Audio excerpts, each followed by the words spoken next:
Terre de talent Bernay, nous allons vous faire découvrir le radio-amateurisme avec les radio-amateurs de l'heure qui se sont donné rendez-vous en ce 1er mai à Saint-Aubin-sur-Gaillon. Et je suis en compagnie de Christophe. Christophe qui fait partie du Radio Club de Vernon, indicativé comme suit F8KOH, F5HHW.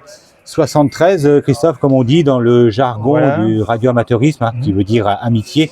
Bonjour Christophe. Bonjour. Alors justement, il y a un événement spécial cette année, 2025, ce sont les 100 ans, le centenaire du réseau des émetteurs français, tout un symbole. Qu'est-ce que ça signifie ? Alors d'abord le REF, réseau des émetteurs français. Alors on va couper un petit peu le son, voilà. On entend que ça crépite et ça gazouille sur les ondes. Oui, donc le réseau des émetteurs français, c'est en quelque sorte la fédération nationale des radioamateurs. Donc c'est analogue à une fédération sportive, mais pour les radioamateurs. Donc c'est l'association qui fédère et qui représente les radioamateurs au niveau national et international. Nous sommes dans le département de l'Eure. Combien recense-t-on de radioamateurs dans ce département ? Alors on recense, à ma connaissance, une bonne centaine de radioamateurs, de gens qui ont un indicatif, mais donc un certain nombre ont abandonné plus ou moins, ne sont pas régulièrement sur les ondes. Ils le sont de façon ponctuelle. Voilà. Que faut-il faire pour devenir radioamateur, pour rejoindre cette grande famille des radioamateurs ? Alors déjà, être passionné par la communication par radio, parce qu'en fait, contrairement à ce que beaucoup de gens croient, on ne fait pas de la radiodiffusion, comme les gens qui travaillent à la radio ou télévision. Nous, c'est une communication de loisir, c'est-à-dire qu'on communique entre nous par radio. Donc soit en phonie, soit en télégraphie, soit également par des moyens informatiques. Et donc, ce loisir, déjà, il faut l'avoir. Et après, donc, nous passons un examen qui est en 2 parties. Une partie technique et une partie réglementation. Donc, examens qui sont organisés par l'administration de tutelle, qui est l'administration des télécommunications. Voilà, donc pour les gens, le fait de ne pas être technicien, d'être technicien d'abord, c'est un avantage, mais c'est pas nécessaire. Pour les non-techniciens, il y a des très bons radioclubs qui font de la formation et qui amènent des gens non-techniciens au niveau de l'examen. Alors, tu as dit que vous communiquez entre vous, hein. Donc c'est une bande de copains, j'imagine. Est-ce que ça a un rapport avec la CBI, la Citizen Band, parce qu'on se souvient des années 80 où on communiquait aussi entre nous avec la CBI. Alors oui, effectivement. La CBI, c'était un moyen donc de communiquer sur une seule bande de fréquence, donc le 27 MHz, en téléphonie avec des puissances limitées. Voilà. Radio amateur, c'est une institution bien plus ancienne de gens qui sont, disons, à l'origine plutôt passionnés par la technique. Moins maintenant, puisque les postes émetteurs-récepteurs se trouvent tout faits dans le commerce. Mais il faut savoir qu'autrefois, et un peu dans l'image, disons, commune, les radioamateurs, c'était des bricoleurs. Donc moins maintenant. Mais surtout, ils ont beaucoup plus de possibilités au niveau des bandes de fréquences, au niveau du matériel à utiliser. Par exemple, là, cette station, c'est une station qui permet de trafiquer par satellite. D'accord, ce qui sous-entend quoi ? Communiquer par satellite, on va émettre vers l'espace ? Voilà, on émet vers l'espace, on émet vers un satellite qui est géostationnaire, qui est donc à 37 000 km au-dessus de l'Afrique. Et les antennes sont pointées sur ce satellite et nous permettent d'écouter d'autres radioamateurs qui trafiquent via ce satellite. Alors qu'ils sont très très loin de nous, ces satellites, et ils sont réglés, justement les antennes sont pointées vers ces satellites, sont réglés aux petits oignons, c'est vraiment Oui, c'est un pointage assez précis, oui. Oui, surtout pour l'antenne de réception, là, qui est une parabole qui ressemble à une parabole de télévision. Et puis, donc après, le reste, en fait, c'est de la liaison directe, hein, il n'y a pas vraiment de difficulté. Une fois qu'on a mis au point le matériel, il n'y a pas vraiment de difficulté. Alors, tu parlais tout à l'heure des conversations entre radioamateurs. Qu'est-ce qu'on se dit, qu'est-ce qu'on s'échange, ça traite de quoi, on a le droit de parler de quoi, et on a peut-être aussi des interdits, hein, des choses dont on ne peut pas parler. Alors, réglementairement, donc effectivement, la teneur des communications est encadrée par un règlement et aussi, bien sûr, par la bienséance, hein, ça va de soi.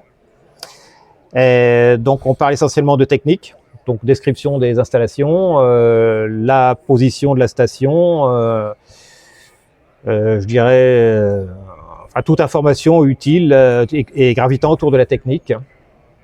Voilà, et puis les civilités d'usage quand on prend contact et quand on prend congé. Il y a aussi des formes de challenge, de concours? Oui, alors il y a aussi des concours, des diplômes.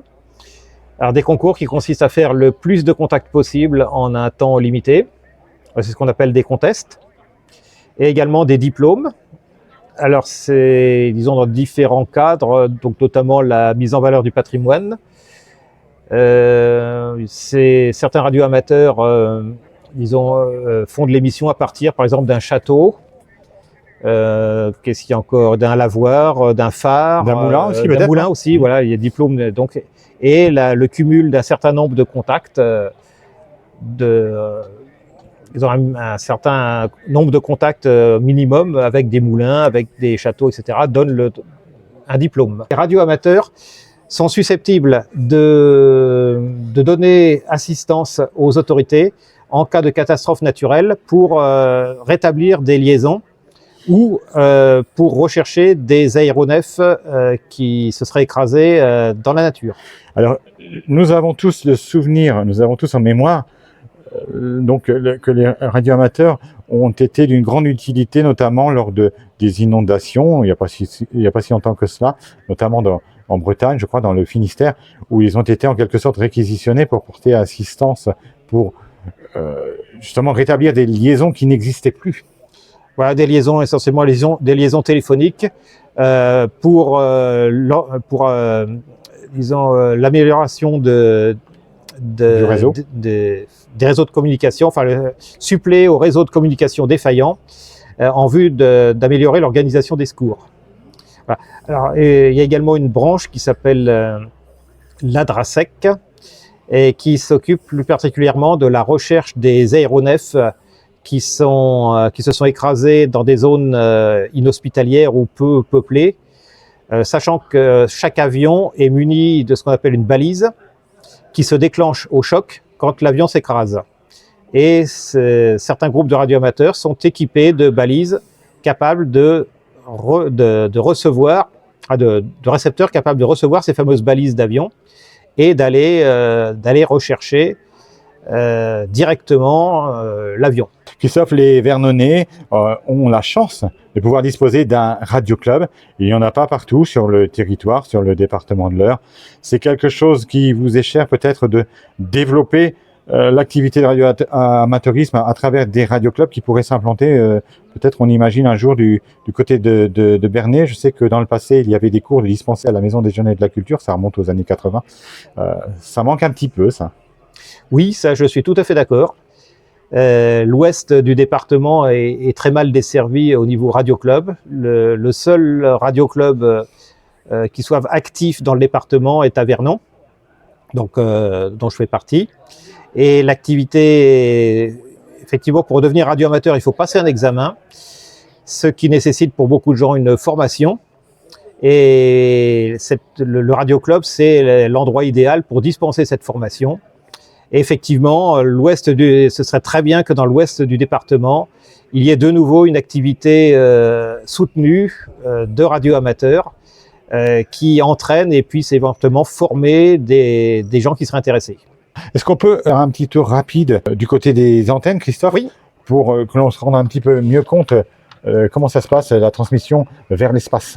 Voilà, tout à fait. Nous sommes du côté des antennes, justement. Alors, c'est aujourd'hui le 1er mai, c'est la fête à Saint-Aubin-sur-Gaillon, la fête du radioamateurisme. Et nous avons des antennes, certaines sont un peu plus connues que d'autres. Hein. Nous avons ce qu'on peut appeler une parabole, une belle parabole. Et puis à côté, ça ressemble un petit peu à un taille et un coupe et. C'est assez étrange. Hein. Qu'est-ce qu'on peut dire de ça? Alors, ici, vous avez une antenne d'émission qui est pointée vers un satellite géostationnaire, donc qui est à la base un satellite télédiffusion, donc télévision par satellite, et sur lequel les Qataris ont financé un module radio-amateur. Donc, on peut utiliser ce satellite comme relais. Donc, cette antenne est pointée vers le satellite qui est au-dessus de l'Afrique.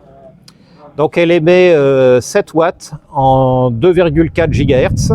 Ce ne sont pas des grosses puissances, hein, cette fois. Non, c'est pas une grosse puissance, mais ça suffit. Ça suffit puisque la liaison se fait à vue directement. Il n'y a aucun obstacle.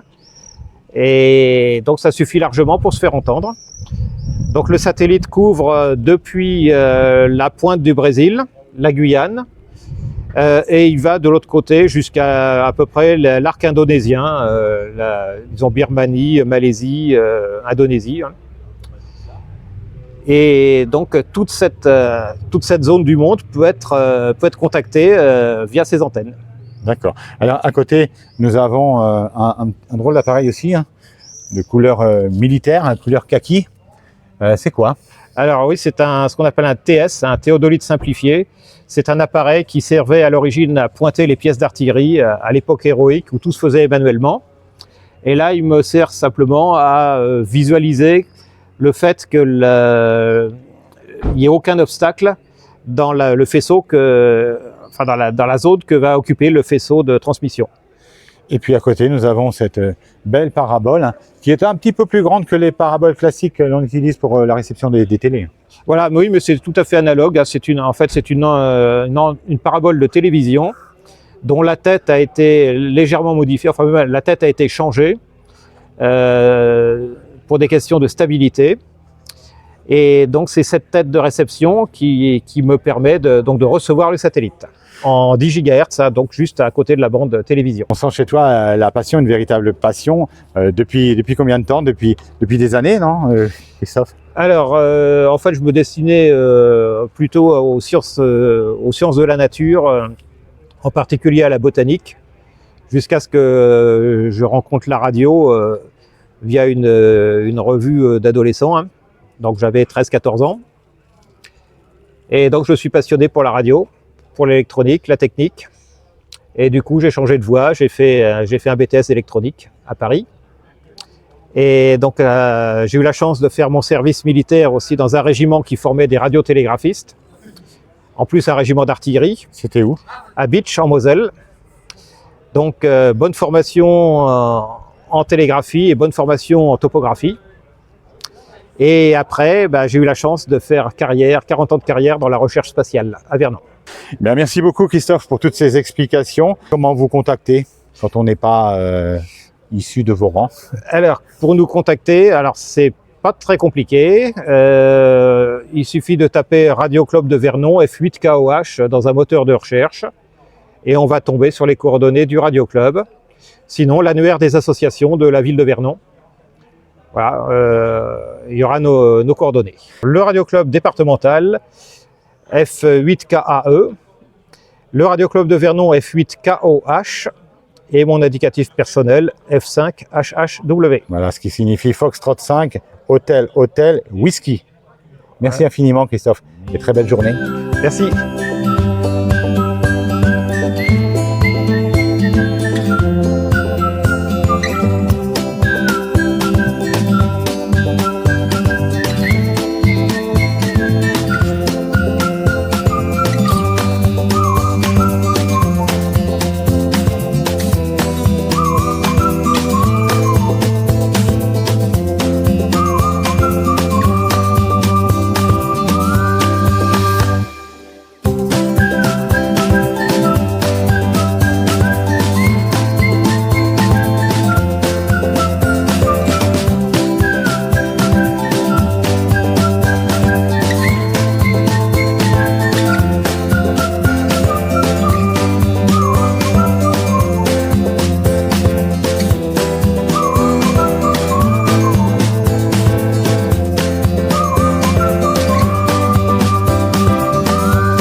QSL, thanks for the QSO. Have a nice day. Good EX on QSO 73. Bye bye.